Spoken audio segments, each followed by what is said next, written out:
ब्रह्मा गुरु विष्णु गुरुदेव महेश्वर गुरु साक्षात परम ब्रह्म गुरुपाद पद्मतल नमस्कार। ध्यानमूलम गुरुमूर्ति पूजामूलम गुरुपाद मंत्रमूलम गुरुवाक्य मोक्षमूलम गुरुकृपा। सब गुरुंकर अपारपण आशीर्वाद फल संभवपर होची आगक हम से अभय गुरुंकर पाद पद्मतल शरणापन्न त्राहिमाम गुरुपाद शरण। नमस्कार दर्शक बंधु, मु ज्योतिर्विद निरंजन गिरी जातक एवं वास्तु विचार केन्द्र नागपुर खदेसाई जयदेव भवन केन्द्र आपण मानक स्वागत जनाऊँच। किसी आलोचना करवा विभिन्न बंधु मानकर मध्य मनर भितर उठुवा प्रश्न मानक जो मेसेज माध्यम पठ लिपिबद्ध कर मत फोन माध्यम कहते मो पाख आलोचना को जो आसुँच जाऊँ ता भितर आलोचनार निर्यास सिद्धांत सारांश जो किसी सप्तम भाग संबंध विचार करवा ज्योतिष भित्तिक वास्तुभित्तिक शास्त्रीय मत रोक अति सरल चुंबक आलोचना कर तार समाधान आम पाइपर। समाधान टा सूक्ष्म हो मध्यम हो स्थूल हो कहीं स्थान काल पात्र प्रযোज्य हो पार परीक्षित हो। तेबे ज्योतिषर सप्तम भागटी हूँ बंधु विदेश गमन बा जाया बा स्वामी ये भाग विचार कर वास्तुशास्त्र ठीक से ईशान्य कोण पूर्व उत्तर कोण जश मान वर्धित माने कूलर मर्यादा बा वंश रक्षक उपर विचार कर बुझे कथाटी। तेबे विशेषकर गृह को आगमन हे आसवे लक्ष्मी जनकर से झील थे आप लक्ष्मी के आसिले आपण झील घरे अच्छी भल दुईटी मिल पुत्र सदृश बासगृहर ईशान्य कोणर प्रभाव अनुसार मर्यादा सम्मान बढ़ी था। जातक चक्र सप्तम भाग को सूचना मिलता है। देखिए जातक चक्र जदि सप्तम भाग अधिपति निजे रवि होते गौरवर्ण उच्चता संपन्न तेजवंत एवं क्षीण कोपी उच्च पदासीन भ्रमण स्वभाव जीवन साथी मिल से पुरुष नारी नारी पुरुष हो। विशेषकर रवि संजोग कहले तांकर सिंह राशि सिंह लग्न हो कि रवि नक्षत्र कौन 3 12 21 माने 3/2 3/1 12/5 12/6 21/9 कि 21/10 बुझे कथाटी। जदि सप्तम ग्रहटी चंद्रंकर होता है तेबे चंद्रंकर बलाबल अनुसार से गौरवर्ण सुंदर स्वास्थ्य कमनीय नमनीय शांत सरस सुंदर जीवन साथी मिल पुरुषों स्त्री स्त्री पुरुष रवि होते विशेषकर पूर्व दिगरु चंद्र होते चंद्र गृह होते विशेषकर वायुकोणरू एवं सोमवार जन्म होते सोम चंद्रंकर नक्षत्र 4 13 22 4 2 13 6 22 10 हो सोम आमर कर्कट राशि बा लग्न हो एकाधिक कर्म नियुक्ति सहित किसी संगृहित ज्ञान थी अनुभव अनुभूति को आधार कर जीवन 24 वर्ष भाग्य परिवर्तन सूचना देखा दी।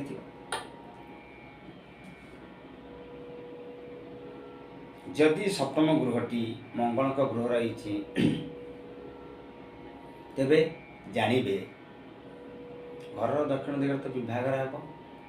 किंतु उत्तक्त उग्र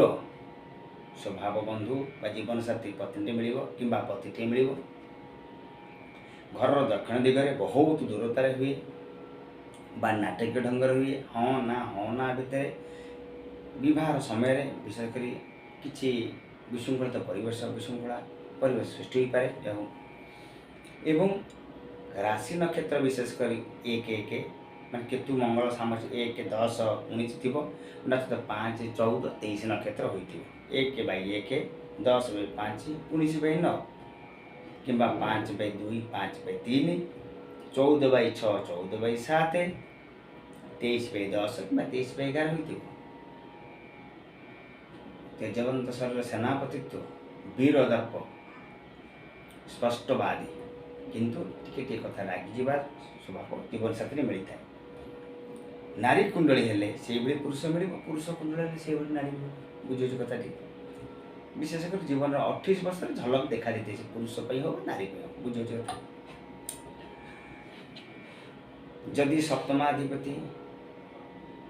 सप्तम गृहटी बुधंकर है ज्योतिष भित्तिक आम आलोचना करुचे मिथुन बा कन्या लग्न हो राशि सप्तम बुध अच्छा तेज घर उत्तर दिगरे हम कम उच्चता संपन्न श्यामल वर्ण पूर्णांग शरीर सुडल सुंदर सतेज विद्यावंत बाक्शक्ति प्रवीण वेद कर्मकांड छड़शास्त्र सहित गणित शास्त्र अंकशास्त्र पारदर्शिता सहित ज्योतिर्विज्ञान पर आधारित बहुत माने पढ़ा भी सर्विस माने सब कर्मजीवी लेक्चरशिप थे कि प्रोफेसर थे बहुत देखाई वाणी को व्यवहार कर जीविका व्यवहार कर जीवन साथी बा जीवन बंधु मिलते माने पुरुष पे नारी नारी पे पुरुष स्वभाव टी है हटर उत्तर दिग बुधंकर राशि बा नक्षत्र हो बुधंकर नक्षत्र राशि तो कहले मिथुन कन्या बुझिले बा लग्न तो जापारे नक्षत्र कहले 9 18 27 9/4 18/8 27/12 जदि सप्तम गृहटी बृहस्पति रही सप्तम घर बृहस्पति अवस्थान कर जीवन साथीर स्वभाव तो नम्रभद्र सरल कोमल हृदय परोपकारी गौरवर्ण तेजवंत कुलश्रेष्ठ ज्येष्ठ श्रेष्ठ बलिष्ठ वरिष्ठ गुरुमान्य घर जन्म विवाह हम पुरुष नारी नारी पे पुरुष मिल घरटार पूर्व उत्तर कोण बेसी दूरता नुह से 70-80 किलोमीटर दूरता हम किंतु तारीख आमर विशेष कर धनु बा मीन राशि धनु बा मीन लग्न हो नक्षत्र हो बृहस्पति आमर 7 16 25 7/3 अच्छी 7/4 16/7 अच्छी 16/8 भी अच्छी 25/11 अच्छी 25/12 भी अच्छी तो बहुत क्षेत्र देखा जाए 16 वर्ष समय किसी प्रेम संपर्क सृष्टि होता है से संपर्कटी गुरुजन मान तत्वावधान कार्य समापन होता है विवाह पर भाग्य परिवर्तन होता है जदि सप्तम गृहटी शुक्र होती वृष कि तुला कि शुक्र अवस्थान कर जीवन साथीर शारीरिक अति सुंदर कमनीय नमनीय कलारी गुण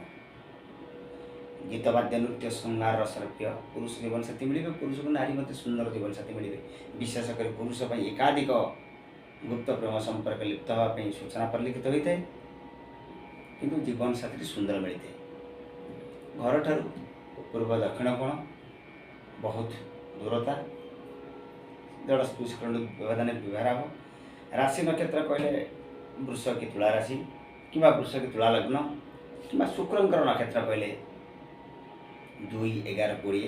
2/1 11/5 बा 20/9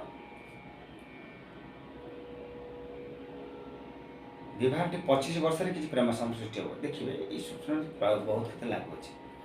जदि सप्तम घरटी शनि घर मकर कि कुंभ घर कि शनि अवस्थान कर तेज दाम्पत्य जीवन साथी पश्चिम दिगर हम टिके मलिन स्वभाव बयस अधिक माने ढलिला भाई चलुवे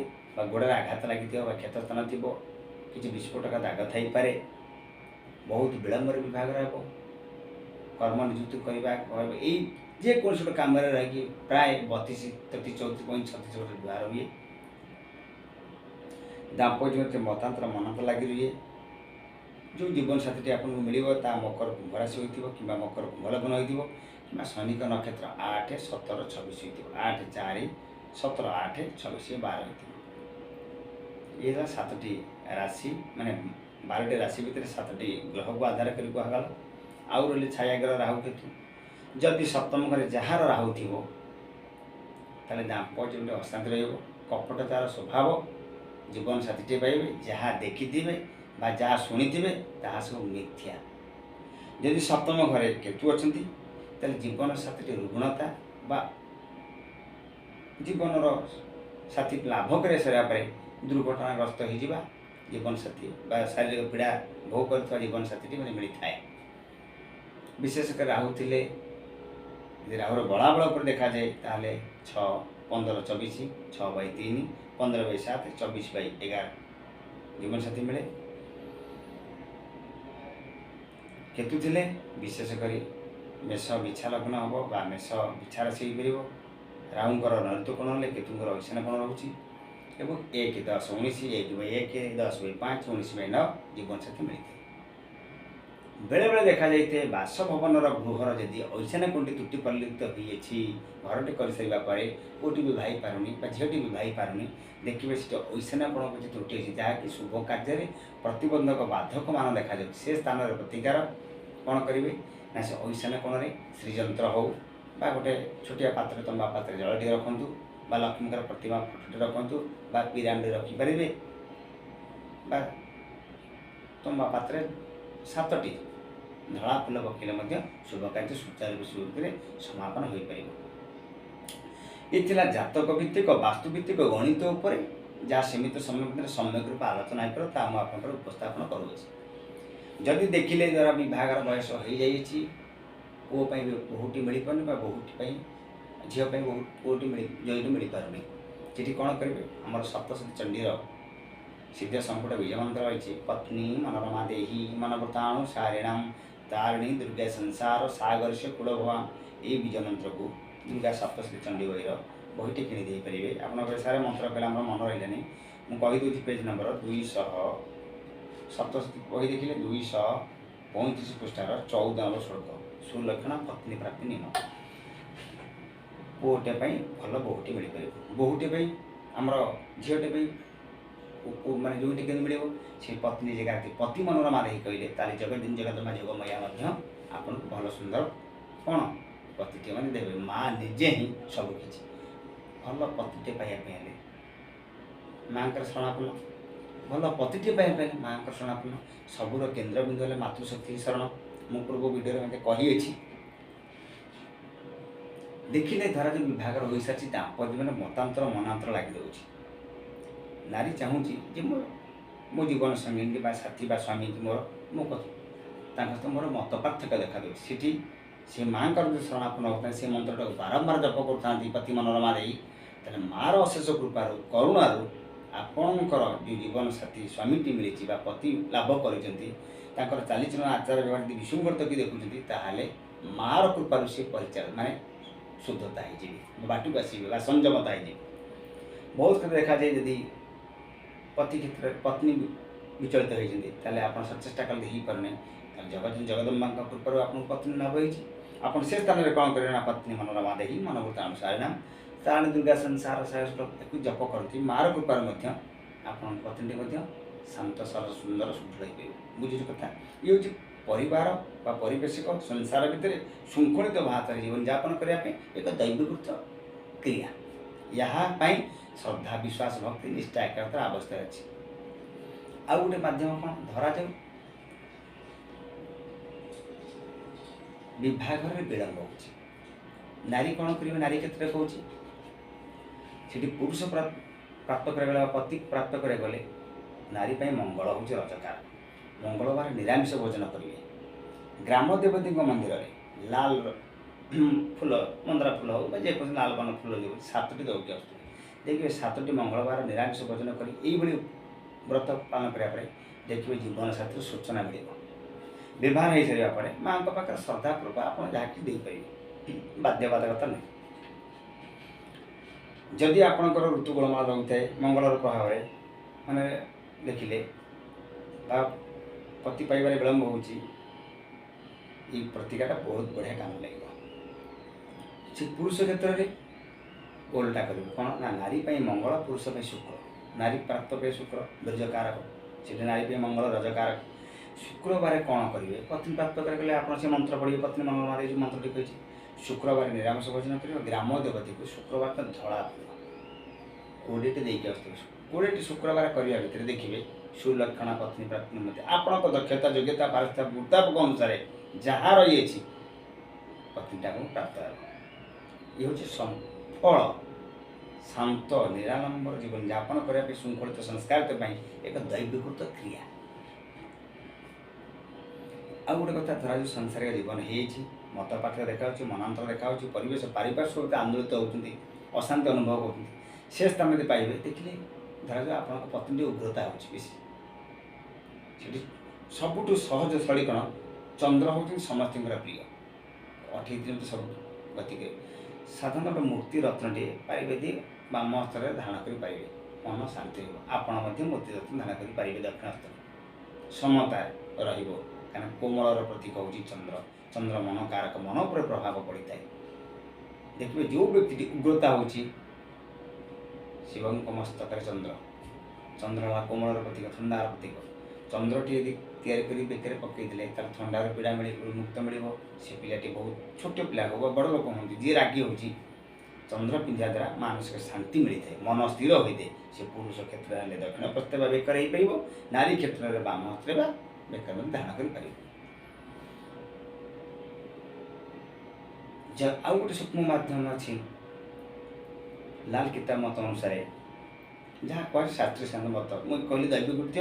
ज्योतिष वास्तु लाल किताब मत अनुसार जदि स्वामी स्त्री मतांतर मनांतर हो आपणकर जन्म बार आउ श्रीचंद्र देखा समय थो पांजिका पचार शुभचंद्र श्रीचंद्र ताकू छाड़ दिखाँ जदि जन्म बार विशाखा बेलपत्र शिवपा लगे बेलपत्र आपण नाम सहित जहाँ सहित मत पार्थक्य देखा दूसरी स्वामी हूँ प्रेमिक हूँ बंधु हूँ जदि नाम लिखुं मधुर संपर्क महू काच भितर बुड़ेगी तो एक थर टाइट देखिए जल विसर्जन करदे तार जिते विरक्ति बोध बा उग्रता थी प्रतिहिंसा कारण क्रोध भाव घून्य चिंताधारा था जहाँ ना लिखि से आस्ते आस्ते आस्ते आस्ते मधुर संपर्क हो दीर्घ दिन मधुर संपर्क रहा शास्त्रीय सिद्धांत मत कहीं पंचामृतर गोटे अंग हूँ मधु महू त्रिशाखा बेलपत्र शिवंपा लगी अकर्मं कर्मदायक अफल फलदायक युगादि युगे पर महेश्वर आशुत शंकर प्रभु शरणापन्न पशुची बंधु विषेदन हूँ बुझे कथाटी यहाँ को भल मध्यम भल मार्ग समाज कल्याण दिगरे प्रयोग करेंगे याद्वारा कौन हुए ना पति पत्नी भितर मधुरता रुए बंधुरे मधुरता रुए केतले करेंगे ना जन्म बार करेंगे तेरे दर्शक बंधु जहाँ तो भल पाइबा देखिए से आधार कर किसी कहूँ गुरु कृपार मु अधिक कौटाणी कह जहाँ कह शास्त्र सिद्धांत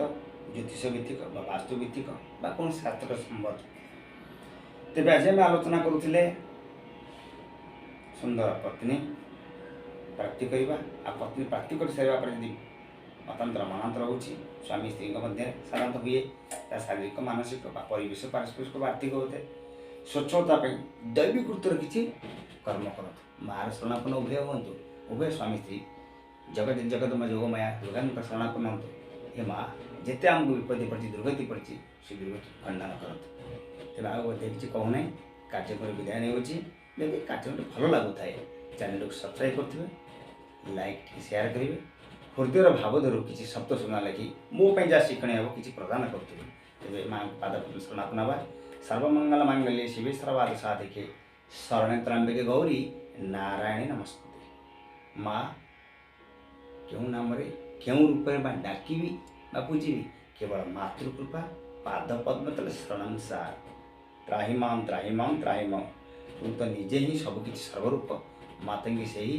भुवनेश्वरी बगलामुखी प्रश्न तारा कमला दक्षिणकाणी छिन्नमस्ता धर्मावती भैरवी गायत्री सावित्री सरस्वती लक्ष्मी पार्वती भगवती वनदुर्गा विपदतारिणी नारायणी चर्चिका निजे तू महाकाल रूपरे एवं महाकाली रूपरे विराजमान त्राही माम मापादे शरण।